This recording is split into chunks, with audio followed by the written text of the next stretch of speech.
এই অন্তর্বর্তীকালীন সরকারটাই তো একটা ভিন্ন টার্ম, এটা তো আমার সংবিধানে নাই। আমার সংবিধানে একটা সরকারের কথা বলা আছে, সেটা কি নির্বাচিত সরকার। না না, আপনি কনস্টিটিউশনাল অর্ডার কে দিবে? যদি আপনি কোর্টে পাঠান, কোর্ট দিবে। কোর্ট তো কনস্টিটিউশনের হাত দিতে পারবে না। কোর্ট আইন বানাইতে পারে না, কোর্ট কনস্টিটিউশন লিখতে পারে না, কোর্ট সরকার গঠন করে দিতে পারে না। এই যে শেখ হাসিনা পালায়ে যাওয়ার পর যে সাংবিধানিক সংকট হইল বা শূন্যতা হইল, সেইটাকে পূরণ করার জন্য রাষ্ট্রপতি সুপ্রিম কোর্টের কাছে একটা মতামত চেয়েছে সংবিধানের 106 ধারা মোতাবেক। সেখানে কোর্ট বলছে যে এরকম সাংবিধানিক শূন্যতা পূরণ করার জন্য এই পিরিয়ডটা একটা অন্তর্বর্তীকালীন সরকার ব্যবস্থা নেওয়া যেতে পারে, এই তার ওপিনিয়ন। কিন্তু সরকারটা বানাইছে কিন্তু সমস্ত রাজনৈতিক দল। রাজনৈতিক দলের রিপ্রেজেন্টেশন মানে সব জনগণের রিপ্রেজেন্টেশন ধরে নেওয়া হয়। তার সাথে আমলা বলেন, যা বলেন, সমস্ত মানে বড় বড় অর্গানাইজেশনের বড় বড় আমলা টামলা যারা ছিল, 3 বাহিনীর প্রধান, পুলিশ, সব ছিল। তাকে সরকার হিসেবে বসানো হলো, নাম দিল কি অন্তর্বর্তীকালীন সরকার। এই অন্তর্বর্তীকালীন সরকারটাই তো একটা ভিন্ন টার্ম, এটা তো আমার সংবিধানে নাই। আমার সংবিধানে একটা সরকারের কথা বলা আছে, সেটা কি নির্বাচিত সরকার। সঠিক মাত্রার কার্বন কম্বিনেশন বৃদ্ধি করে পাইপের ডাক্টিলিটি ও হেভি লোড নেয়ার ক্ষমতা। Falcon MS pipe. নির্বাচিত সরকার কে ছিল? যেভাবেই থাকুক, আমরা তো নির্বাচনটাই মানলাম, তবুও নির্বাচিত সরকার শেখ হাসিনা। সে যখন পালায়ে গেল, ওই সংবিধানে বলা নাই যে পালায়ে গেলে কি হবে। যখনই সে পালায়ে গেল তখন সে সংবিধানটাকে স্থগিত করে চলে গেল। সংবিধানটা তখনই বাতিল হয়ে গেছে, কারণ সংবিধানে কোথাও বলা নাই আপনি পালায়ে যেতে পারবেন। যেটা বলা নাই সেটা তো আপনি করতে পারবেন না। সেটা করার মানে হচ্ছে যে সংবিধানটা আপনি সংবিধানটা মানলেন না, সংবিধানটাকে আপনি বিলুপ্ত করে চলে গেলেন। আসলো অন্তর্বর্তীকালীন সরকার। অন্তর্বর্তীকালীন সরকার, কেউ কেউ বলেন রাষ্ট্রপতি তাকে ওত দিছে, তাহলে সে পুরনো সংবিধানে ওত নিচ্ছে। না, ইট ইজ রং। রাষ্ট্রপতি তাকে ওত দিবেনি তো, যেহেতু রাষ্ট্রপতি আগের সংবিধানে নির্বাচিত। ওত তো রাষ্ট্রপতি দিবেন। রাষ্ট্রপতি না থাকলে মানুষ চিন্তা করতো বিকল্প কি, চিফ জাস্টিস হতে পারতো অন্য কেউ। রাষ্ট্রপতি যখন তাকে ওত দেন তখন সে কি বলছেন? তিনি বলছেন যে আমি মোহাম্মদ ইউনূস অন্তর্বর্তীকালীন সরকারের প্রধান হিসাবে শপথ করিতেছি যে আমি সংবিধান সমুন্নত রাখব, সাংবিধানিক বিধিবিধান মেনে চলব। সেটা কোন সংবিধান? অন্তর্বর্তীকালীন সরকারের অন্তর্বর্তীকালীন সংবিধান। কারণ সে তো সরকারটা অন্তর্বর্তীকালীন। তো সে অন্তর্বর্তীকালীন সরকার, আপনি এই কাগজে কলমে একটা সরকার বানাইলাম, এই সরকার, আপনি তো আর একটা সরকারের মানে নিয়মে আপনি ওত নিতে পারবেন না, তার অধীনস্থ বা ওই সংবিধান, সে তো নাই ওটা। সুতরাং অলিখিত সংবিধান চলছে। অন্তর্বর্তীকালীন সংবিধান যেটা বলছি আমরা, সেটা হল ইউনূস সাহেবের অন্তর্বর্তীকালীন সরকারের অন্তর্বর্তীকালীন সংবিধান, যেটা অলিখিত। এখন অলিখিত সংবিধানের লিখিত রূপ দেওয়ার জন্যই চলছে জুলাই সনদ প্রক্রিয়া। এই যে কর্মকাণ্ডগুলো, এই যে ফেব্রুয়ারি মাস থেকে আলোচনায় বসছে সবাই, কি জন্য? এটা অন্তর্বর্তীকালীন সরকার বসাচ্ছে, সংস্কার করব জুলাই সনদে। এখানে নির্বাচন নিয়ে আলোচনা হবে, কি কি প্রক্রিয়ায় কি কি সংশোধন হবে, সব কিছু নিয়ে এই যে বসাটার মানেই হচ্ছে রাষ্ট্রীয়ভাবে দলমত নির্বিশেষে সবাই স্বীকৃতি দিছে যে ওই সংবিধানটা নাই। যদি ওই সংবিধানে থাকে তাহলে বসবে কেন তার সাথে? এই সরকার অধীনে বসবে কেন? এবং 5ই আগস্ট একটা জুলাই ঘোষণাপত্র হয়েছে, সেই ঘোষণাপত্র আসবে কেন? সে যদি সংবিধান ঢুকেই থাকে তাহলে তার কোনো প্রয়োজন নাই। এইবার আসেন, অন্তর্বর্তীকালীন সরকার হিসাবে তিনি কিন্তু নির্বাচন কমিশনটা চিঠি দিছে। কি হিসাবে? অন্তর্বর্তীকালীন সরকার প্রধান হিসাবে।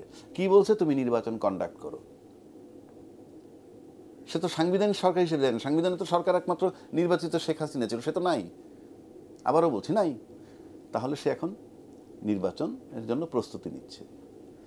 এই নির্বাচন কমিশনার আবার কি বলে ফেললো যে সংবিধানে পিআর পদ্ধতি বলতে কোনো বিষয় নাই। শুনছেন নিশ্চয়ই আপনি, পিআর পদ্ধতিতে নির্বাচনের কথা বলা নাই।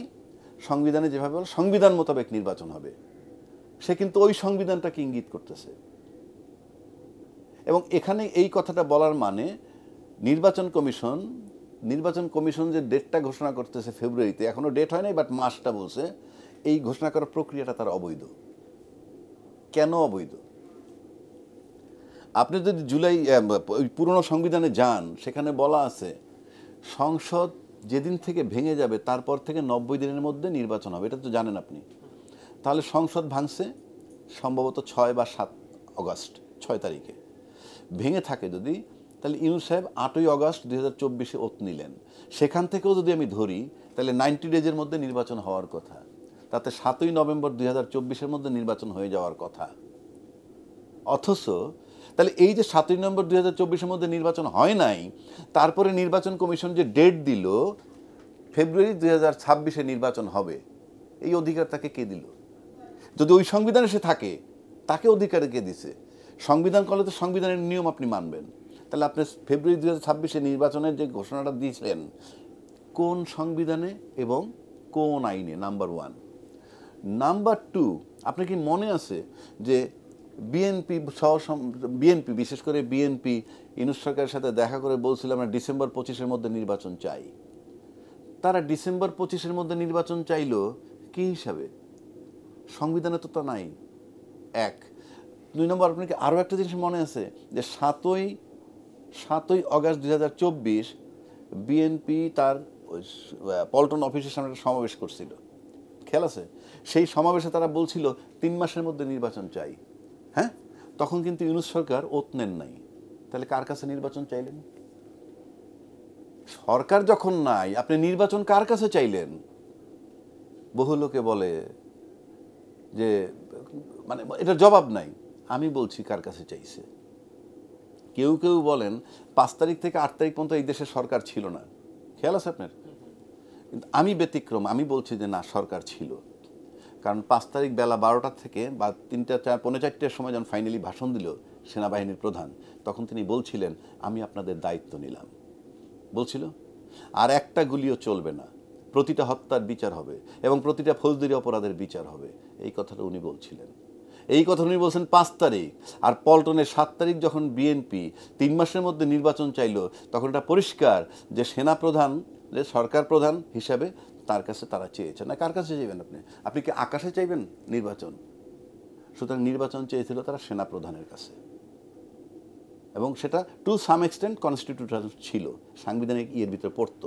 এখন আর সংবিধানের ভিতরে কেউ নাই, এখন আছে অন্তর্বর্তীকালীন সরকারের। সুতরাং এই যে নির্বাচন কমিশন ফেব্রুয়ারিতে নির্বাচন দিতে যাচ্ছে, এটা টোটাল অবৈধ হচ্ছে। এবং এই নির্বাচনে যারা এমপি হয়ে পার্লামেন্টে যাবে, তাদের এই এমপি হওয়াটাও প্রশ্নবিদ্ধ থাকবে, কারণ আপনি ওই পর্যন্ত যাবেন, তার একটা বৈধ প্রক্রিয়া লাগবে। এখন কেউ কেউ বলেন সমাধান কি? সমাধান আমি দিচ্ছি। 5ই আগস্ট যে 2025, 5ই আগস্ট যে জুলাই ঘোষণাপত্র করছে, সেই জুলাই ঘোষণাপত্রের ভিতরে কিন্তু ইউনূস সরকারের মেয়াদ বলা হয় নাই।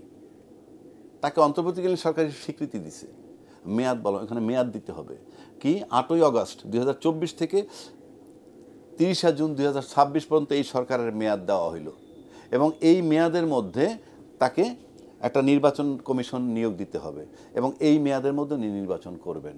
তাইলে পরে এটা একটা বৈধতা লাভ করবে। এই কাগজটা এটা লাগবে, না লাগলে আপনি ভবিষ্যতে প্রশ্নবিদ্ধ হবে, এবং এই নির্বাচন কমিশনের অবস্থাও ওই নুরুল হুদার মতো হইতে পারে, এর ব্যাপারে কোনো সন্দেহ নাই, কারণ দেশ এখন সেই জায়গায় নাই।